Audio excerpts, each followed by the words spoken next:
Good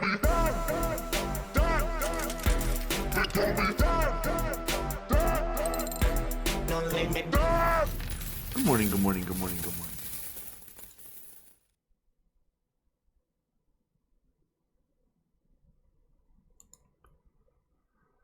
All right, market cap 457 billion, Bitcoin 10,700. Took a little bit got a nice little haircut last night. We were up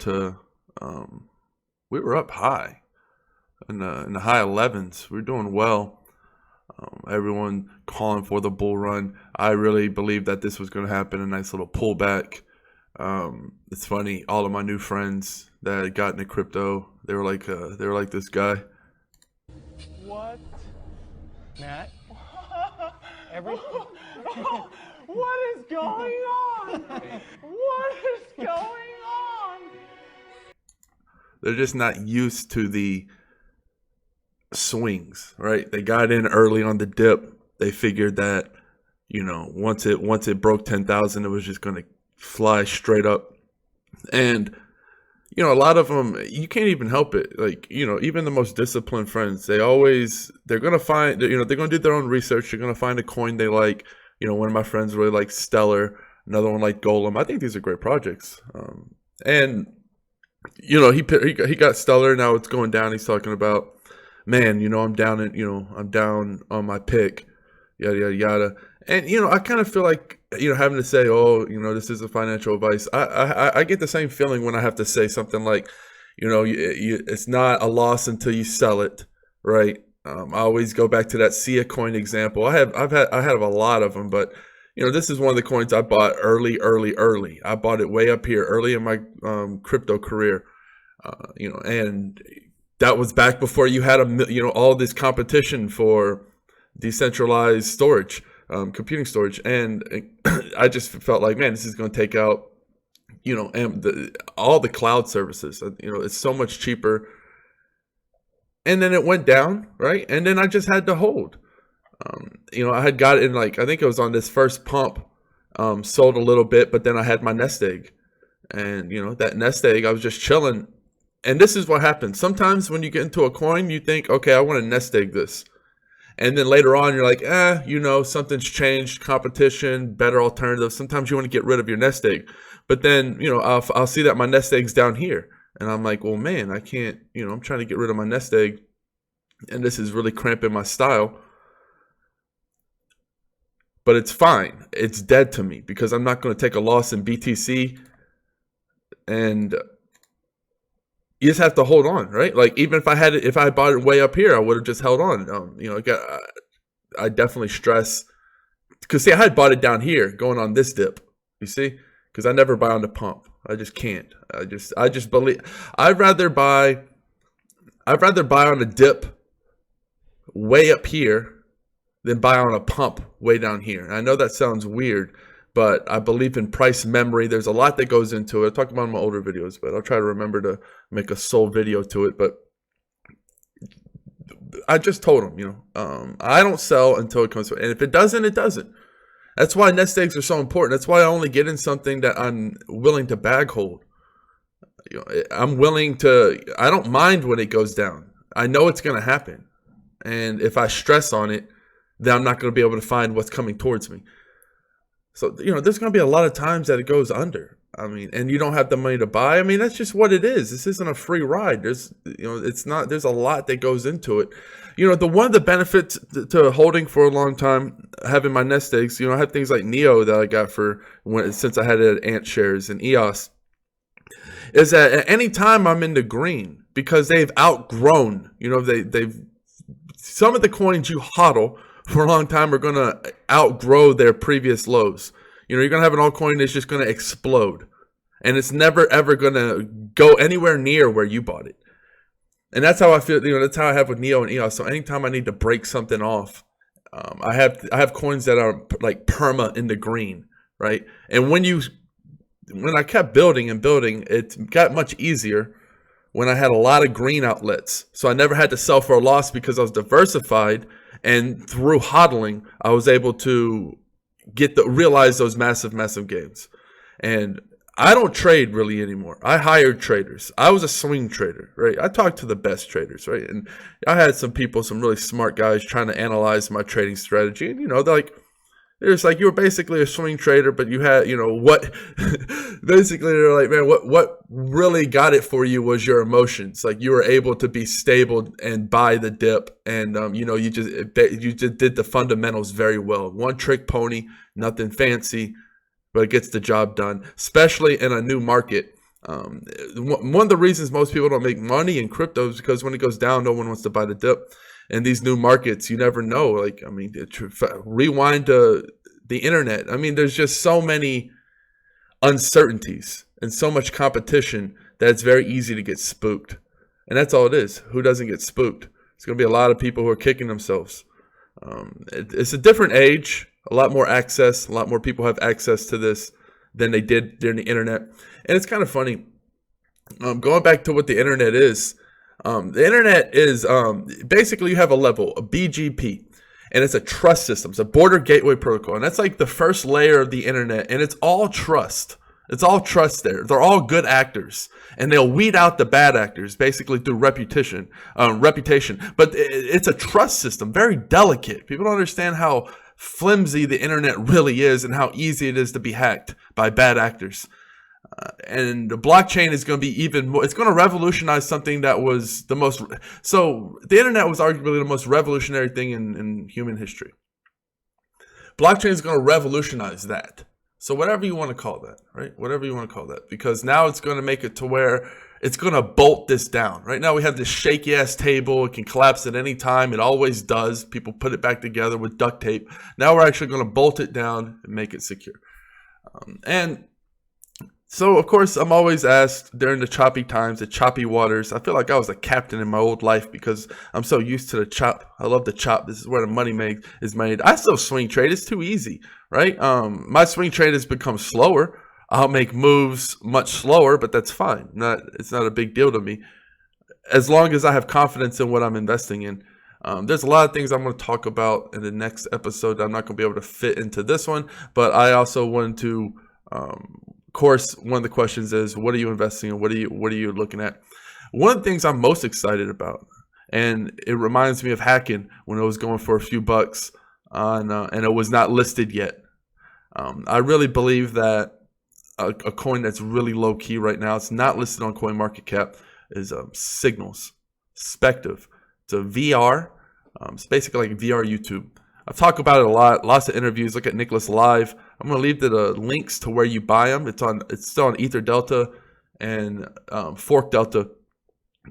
Trying to get the volume up to 100,000 for a couple of days to get it on CoinMarketCap. Already got 100% vote on BitZ. Got other exchanges coming up I can't speak on. But yeah, just a very, very solid coin going for the bottom. So when I'm looking for coins, this is one of the things I tell people. When I'm looking for coins, I'm looking for something that's rock bottom. When I was getting, for example, PayPal. All right. PayPal raised 30 mil. It raised 30 mil. And it was going, when I was getting it, it was going for like 15 cents, right? I had actually gotten a little bit in the ICO. I was saved because they had a cap. It was like an 80 Ether cap. So I was saved by the cap. And then I was able to just get a larger position when it was going for half the ICO price. So I'm thinking, man, if this thing is going for 15 cents, it's going for like half of what it raised. There's a couple of them, like Kick ICO was another one, raised like 20 mil, I believe, and it was going below. Like anytime the market cap is lower than what they raised, and that it's a legit team, they're working hard. That's really all you need right now. This is blockchain. There's not that much. There's competition, but there's not. Like, there's a lot of niches out there that can be revolutionized. There's a lot of bullshit that doesn't need to be on the blockchain, of course. But there's a lot of stuff that does. PayPal is one of them. Credit, risk algorithms. Like, blockchain revolutionizes a lot. A lot. All these industries, Walmart said they're experimenting with blockchain. It cut down their order signals or whatever it was for 7 minutes down to 2.5 seconds. There's going to be a lot. There's going to be people who use their private blockchains like that. not as secure. However, they're going to be heavily centralized. They're going to be able to set up these servers around the world, right? And then you're going to have the guys who aren't the Walmart, the people who aren't the Walmart, and they're going to have to use big public blockchains like a Ethereum or a Neo, EOS, etc. I think there's going to be a handful of public blockchains that run the world, and then you're going to have the private big blockchains for the multi-billion-dollar corporations that basically run the world, right? They're going to have their own, and then for everyone else, they're going to just run off, the applications are just going to be, plucking up off of these blockchains, kind of like leaves to a tree, with all these different altcoins, etc. So get back to my point. I look for things that are rock bottom. It's like, man, this is below like ICO price. This is rock bottom. It doesn't get any cheaper than this. And when I find something like a Signal that raised a good amount of money, over 11,000 Ethereum, have a really strong team, some good exchanges coming up, very, very undervalued because it's not even on CoinMarketCap. No one can really find it. It reminds me of, Vibe back in the day. There's just a lot of low-key coins that if I want to get into a position, so that's the thing. If I get into a new position, I've gotten screwed over. I've gotten into some coins that I didn't get into with my fundamentals in mind. I had gotten up to here. I had gotten in this up in here and bought some down. When you buy something and it goes lower, it's kind of like I have to look at it like it's getting pricked, like it's a little pinch. It hurts, but then you don't think about it again. You're not just sitting there thinking all day and then the next day about how that pinch hurt. No, it pinched and then you go on about your day. It's kind of how it is with this. And you have to do that because nothing's perfect. It's going to happen. You can either torture yourself and waste energy, or you can recognize what's going on and make the best of the now. The situation you have right now 2 seconds ago is gone. Too bad, so sad, whatever the fuck you did, didn't matter. You deal with what you got right now. Deal with the cards you have right now, the hand you have right now.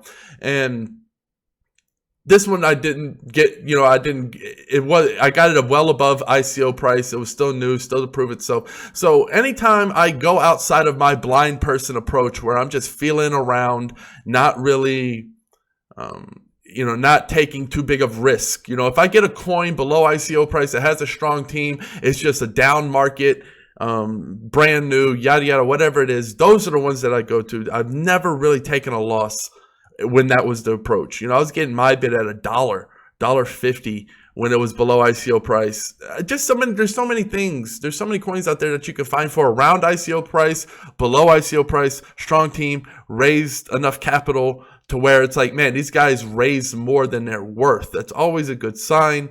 So, holler at, definitely pointing some of my friends. It's not financial advice. Definitely pointing my friends towards some Signal tokens. I believe VR is the future. You guys already know that. For you new peeps, you're going to definitely hear me mention VR, AR in the future. That's where we're going. If you haven't experienced real virtual reality, not talking some cheap headset, go out there and get you a nice headset, spend a couple $100 and experience it. If you haven't. Now, if you have, that's cool. But if you haven't, I really, really urge you to, especially if you're an investor. Because you got to think, if it wows you, if it changes you, if you're like, oh my God, this is mind blowing, imagine what other people are going to feel. That's how I judge my investments. When I put on VR and I actually got the real VR experience for the first time, looking at videos without the VR, it's just crap. It's not what it is. It's not anything. You can't even judge it by that. But when you actually look at it for the first time, really amazing experience. So as an investor, as somebody who likes having a good time, I think VR is definitely the future. AR is definitely the future. I've never seen something more clearly. I think it's going to happen a little bit sooner than people expect. This technology is rapidly growing. I said last year that the headsets that are worth $800 now are going to be worth half that next year. Those things are already worth half. You already have the Vive at 150 because they have the premium coming out, and that's just supposed to blow everything out. Now they have contacts coming out. They have the glasses. I'm telling you, 2020, it's going to be common. You're going to be able to get something for around $100, which is going to price the people in. And if it's quality enough and it's priced in, it's going to take over like Pokemon Go did. I'm just going to look at the market real quick. Definitely some bloodbaths out there. Cash is pretty cheap. There's a lot of coins out there that have just come out of ICO that are going for cheap prices. So those, those are once in a lifetime opportunities, in my opinion. I'll sometimes take a new position on a coin when I see that it is below ICO price or around it. People know that Spective I've been with for months and months and months, 6 months since almost I began my channel. I got in contact with them, knew that I was going to want to be affiliated with them, and just sat my big ass right on the couch and made myself useful. And so yeah, I'm gonna probably a little bit long here, so I'm gonna kill it here. Cheers, peace.